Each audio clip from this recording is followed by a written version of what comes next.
Hola, ¿qué tal? El día de hoy explicaré un protocolo para el análisis de la carrera en 2D. Este estudio o análisis será mediante el tapiz rodante. Para ello se recomienda lo siguiente: que el tapiz rodante sea de una dureza o una rigidez similar a la del suelo, que el tapiz rodante tenga poca variabilidad respecto a la velocidad, que el corredor esté acostumbrado y que no cambie de patrón respecto al patrón del suelo.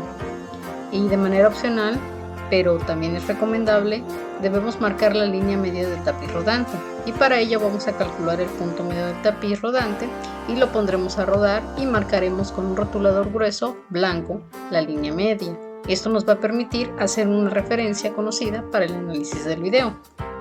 Y bueno, la valoración en tapiz rodante nos va a permitir evaluar al sujeto en condiciones de velocidad, aceleración e inclinación conocidas y constantes. También nos permite recoger un mayor número de ciclos de cara a la obtención de la variabilidad y nos va a permitir evitar aceleraciones y frenadas durante el proceso de registro. Finalmente nos permite realizar estudios en espacios reducidos y de manera independiente a las condiciones climatológicas. Los softwares de análisis de video actuales nos van a permitir hacer seguimientos de marcadores o referencias destacables sobre imágenes de video, y estos sistemas detectan por colorimetría el píxel o grupo de píxeles que están indicados. Para ello es importante utilizar marcadores que nos permitan la identificación de las prominencias óseas sobre las que realizaremos las medidas, ¿sí? En este caso, los marcadores se colocarán bilateralmente en los siguientes relieves óseos: 1. La cabeza del quinto metatarsiano; 2.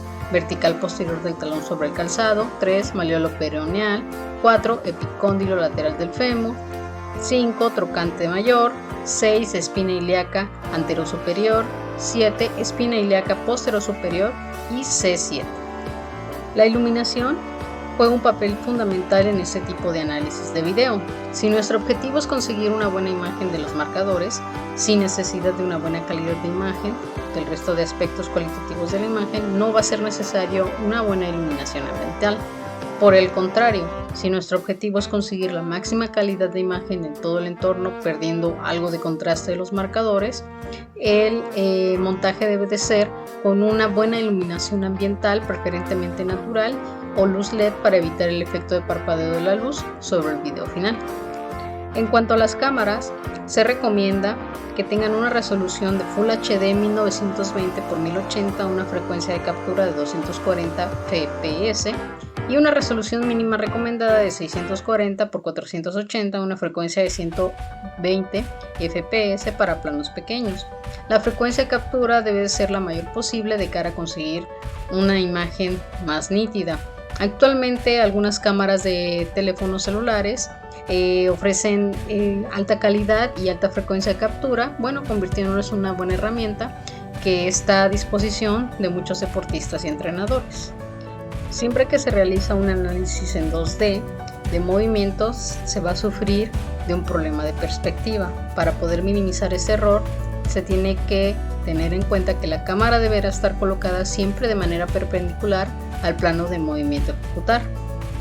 En este caso, de cara a medir ángulos que no dependan exclusivamente del sujeto, se recomienda que la cámara esté perfectamente orientada en el espacio, y la cámara deberá estar siempre usándose desde un trípode estable, y así evitaremos el registro manual. También es importante usar un inclinómetro o un nivel para calibrar la inclinación de la cámara en todos los planos. En caso de utilizar un teléfono celular, existen aplicaciones de nivel de burbuja que nos van a permitir colocar el teléfono perfectamente alineado a los tres planos. El software a utilizar es Kinovea porque nos va a permitir seguir marcadores y exportar las coordenadas secuenciadas en el tiempo, medir ángulos y hacer un seguimiento de los puntos de referencia indicados, medir ángulos respecto a la vertical y horizontal, hacer ajustes de distorsión en caso de haber utilizado cámaras de gran angular, con referencias espaciales, hacer parametrización del espacio para obtener parámetros espaciales, y conociendo la frecuencia de captura, hacer cronometraje de eventos. En cuanto a los planos de estudio, primero tenemos la vista sagital. Para ello, la cámara estará colocada en el lateral del tapiz rodante, izquierdo y derecho, ¿sí?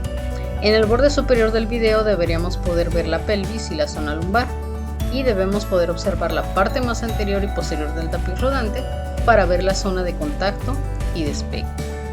También podemos analizar el tronco, la cabeza y la extremidad superior, Y en esta toma tenemos una toma más amplia donde vamos a poder ver los pies y la cabeza, y esta toma nos permite ver la pelvis del sujeto apareciendo en el centro de la imagen en pedestación. También podemos hacer un análisis del contacto inicial y bueno, deberíamos poder observar el pie completo en su contacto inicial y observar sin error de perspectiva el ángulo del pie respecto al suelo y aspectos cualitativos como por ejemplo ver si existe una correcta flexión dorsal de la articulación metatarso-falángica del hallux durante esta fase. En cuanto a la vista posterior, la cámara va a estar colocada en la parte posterior de la cinta y debemos encuadrar la imagen de modo que la línea media del tapiz quede situada vertical en el centro de la pantalla del video y el borde inferior de la cinta aparezca paralelo al borde inferior de la pantalla. Tenemos que centrar la imagen en la articulación de estudio o de importancia. Podemos analizar la extremidad inferior. En el borde superior deberíamos poder observar la pelvis y la zona lumbar, y con la cámara situada a esta altura, simplemente haciendo una leve inclinación hacia el pie, podremos registrar con buena perspectiva la fase final de la propulsión del tobillo y del pie, teniendo así un análisis del tobillo y del pie durante el apoyo. También podemos hacer un análisis de la pelvis y del tronco, y si queremos focalizar la atención en la pelvis y el tronco, muchas veces perdemos o vemos con mucha perspectiva la zona de los pies. Para ello, podemos solucionarlo sincronizando el video con una toma separada de los pies. Y por último, la vista anterior va a quedar reducida a la visualización de los eventos principales, que serían la rodilla en la fase de máxima absorción y el ángulo del pie en el plano frontal en el contacto inicial del pie. Podemos hacer análisis de la extremidad inferior, donde la rodilla quedará en el centro de la imagen, y en el borde superior deberíamos poder observar la pelvis y la zona baja del tórax, aunque muchas veces se va a dificultar un poco por la consola de mandos del tapiz. También podemos hacer un análisis del ángulo del pie en plano frontal en contacto inicial. Para ello vamos a colocar la cámara centrada en el pie y debemos tener en cuenta que la orientación en el plano sagital del pie varía en función del sujeto y la condición, por lo tanto la altura y la orientación de la cámara variará dependiendo de ello. Si bien es cierto que para poder hacer un buen análisis de la carrera es necesario hacerlo en 3D, este tipo de tecnologías no siempre está al alcance de todos, ya que en ocasiones son muy caros. Los softwares y todo el equipo que se requiere para poder tener imágenes y análisis de calidad.